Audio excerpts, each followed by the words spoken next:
Welcome to Q&A practice.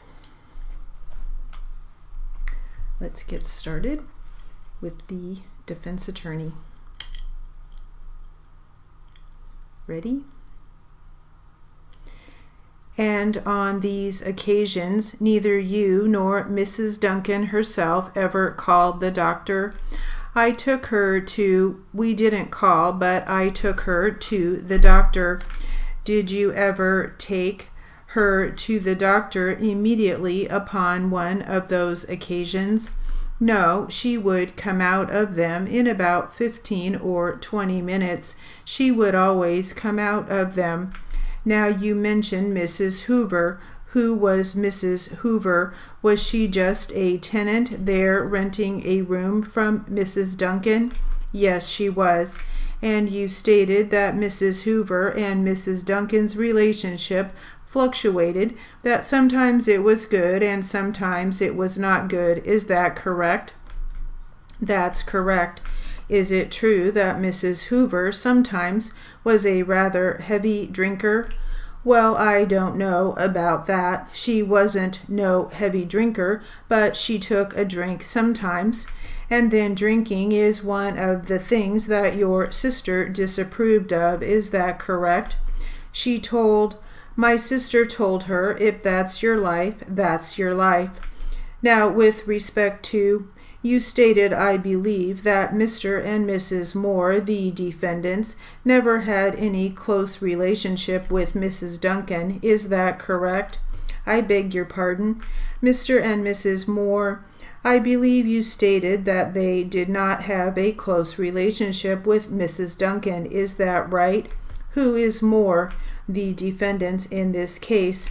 You say I stated that they didn't have a close relationship. No, I never said that. I didn't say that. I believe you testified that, to your knowledge, they didn't eat at her house or have any meals together. Yes, I did. Did they visit back and forth or go out for evenings together? Yes, I don't know how often, but I know they did.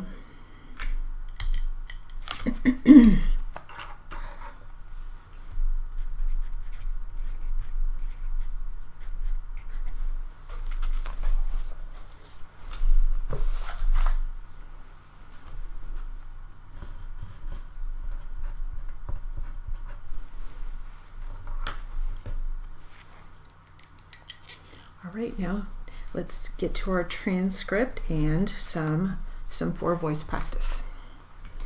And we will start with the plaintiff.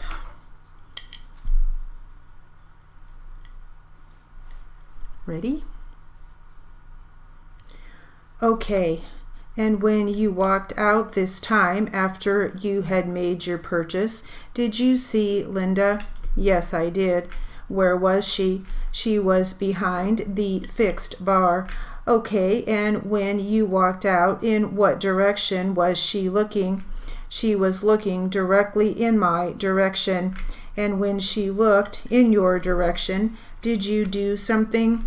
I know I went over and talked to her. I don't know if I specifically did anything immediately upon coming out of the restroom.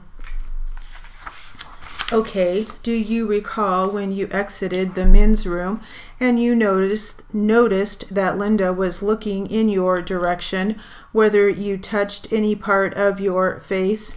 Objection as leading. Sustained. Would reviewing your report help refresh your recollection on this issue?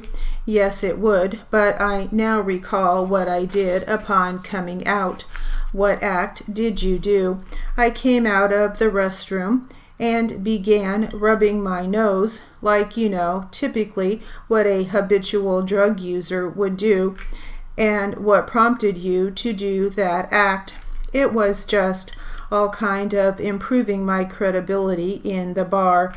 And is that act, while it may have an innocent cause, is it also consistent with snorting or sniffing cocaine? Yes. And on this occasion, did you have, again, the item purchased from Ron in the men's room lab tested? Yes, I did. And did that item come back at 0.39 grams of cocaine? Yes. So stipulated, Mr. Morris? Yes, yes. The record will so reflect. All right, investigator, now we're going to move on about a month's time. It looks like to about June 22nd, 2005.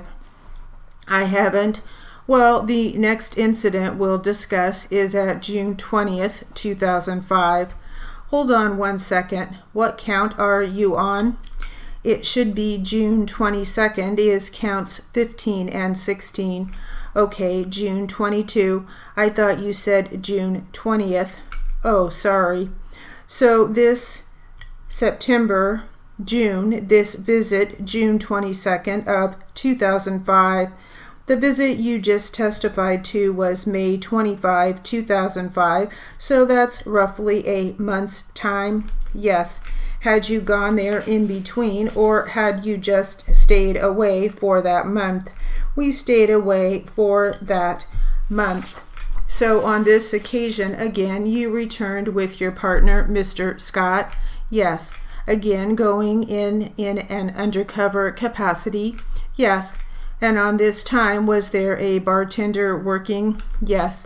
Man or woman? Female. All right. And was this somebody you'd ever seen before? No. This one?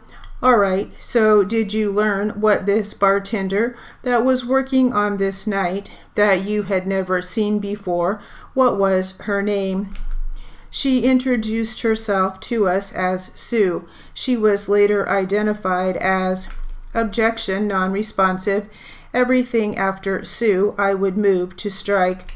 Everything after Sue will be stricken. Remember just to respond to the question and not to volunteer additional information. So initially she was just she.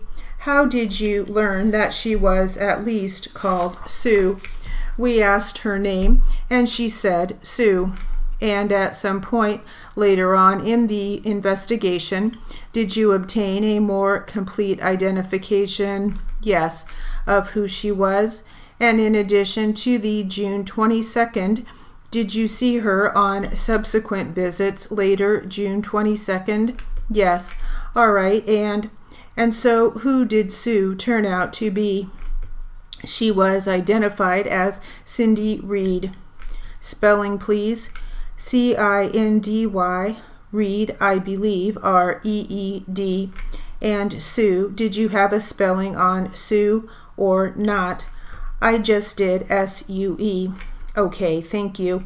All right, and so this June 22nd, did you order any drinks from Sue? Yes, I did. All right, Mrs. Reed, did she serve them to you? Yes. And they were alcoholic beverages? Yes. Was it a beer? Yes. Thank you. So how did your investigation commence on this occasion?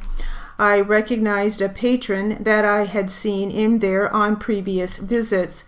His nickname was Sanchez, and I had a conversation with him at the pool table. What did you discuss with him? He told me he had just gotten out of jail. I believe he got arrested at the premises for something, and we just had a casual conversation. What about Ron? Was he here on this occasion too? I don't recall seeing Ron. So anyway, you met this Mr. Sanchez, or the person calling himself Sanchez. You had this initial discussion. What happened after that? I saw Sanchez go into the restaurant with Juan Reyes.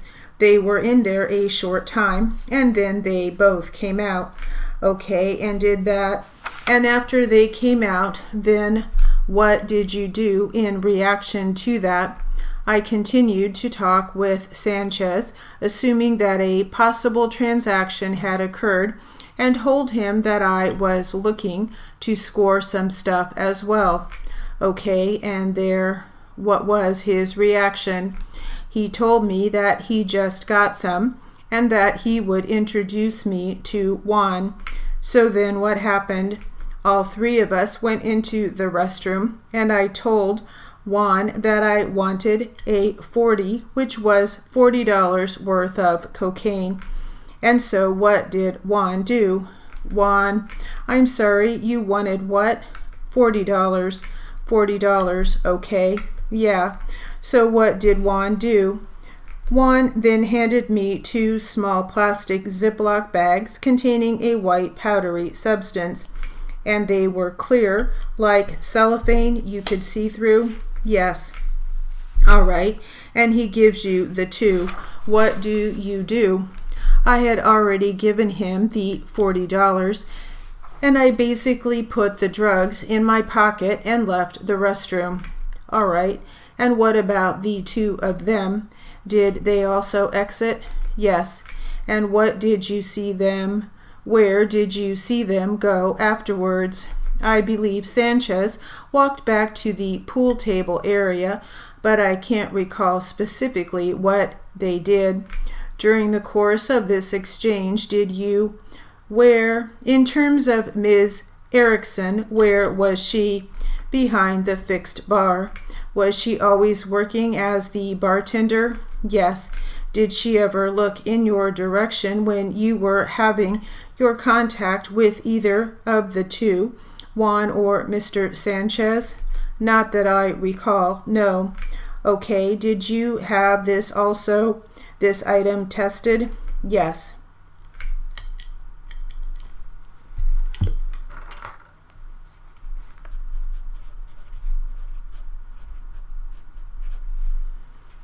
All right, that will conclude our Q&A practice.